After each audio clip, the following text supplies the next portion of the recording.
Hello guys, so today I'm going to show you how to adjust the bed, which was a bit more wobbly, a wobbly bed on the Ender 3D Pro. I've been struggling with it for quite some time now and kind of figure it out right now, so I thought I'll make a video of that so people can have a look at and see what could be done.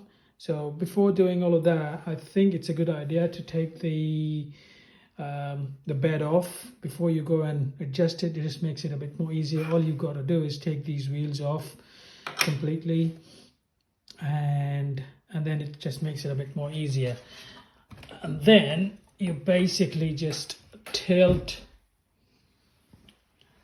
the 3D printer on its side, and you got three things to look at really. So you got this wheel, which is on the front right hand side, and it's got three things to adjust. You've got a nut at the bottom, you've got another nut in the middle, and then you've got a bolt with an Allen key head on the side. So of these three things, the only thing that you need to really adjust is the nut in the middle over here. So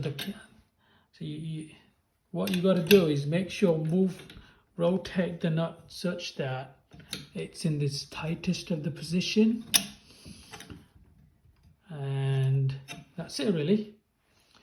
Yeah, but before you do that, make sure that the nut in the bottom isn't too tight, so that just leave a little bit of a slack, so when you're tightening up the nut in the middle, you still got some room.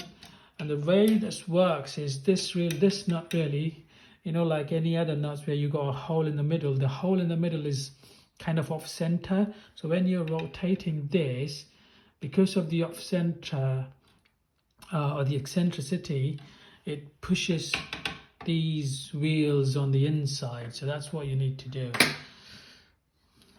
And there you go. This bed is now as stable as you want, and then you can go and put your bed back and tighten these wheels, and you're done. Thank you so much for watching.